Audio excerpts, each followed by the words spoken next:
कुछ दिनों बाद जेल में नए कैदी आते हैं। उनमें से एक टॉमी विलियमसन नामक कैदी आता है। अच्छा नौजवान था, आते ही सबका चहीता बन गया। वो एंडी और रेड के ग्रुप के साथ रहने लगा। वो ये जेल में हाई स्कूल डिप्लोमा करने एंडी की मदद लेने की बात करता है। एंडी उसका टीचर बन गया था। टॉमी की टेस्ट देने की बारी में टॉमी को कुछ समझ नहीं आया तो गुस्सा होकर पढ़ाई छोड़ देता है। थोड़े समय बाद वो रेड के साथ बात करते करते पूछता है कि एंडी को किस कारण के लिए जेल हुई थी। रेड उसे सब कुछ बताता है। उन्हीं बातों में टॉमी कहता है कि मैं शायद जानता हूं कि एंडी की वाइफ का कातिल कौन है। वो एंडी और रेड को बताता है कि वो जब कार चोरी के जुर्म एक दूसरी जेल था, तब एक एल्वो नाम के कैदी के साथ बात चल रही थी कि उसने कितने जुर्म और जाने लिए हैं।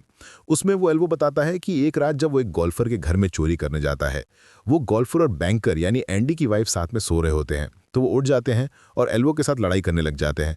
तो वो एल्वो उन दोनों को गोली मार देता है और इल्जाम एंडी पे डाल देता है।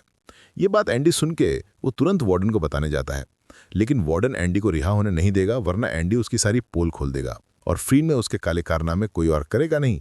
इसीलिए वार्डन उस बात को सच नहीं मानने की बात करता है। वो कहता है ये सब मनगढ़ंत कहानियां हैं। एंडी परेशान होकर गुस्से में वार्डन को लापरवाह कह देता है। वार्डन गुस्सा होकर एंडी को पूरा 1 महीना कालकोठरी में डाल देता है।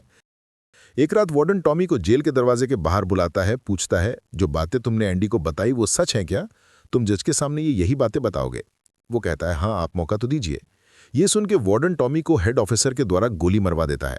वो नहीं चाहते थे कि एंडी जेल से बाहर जाए।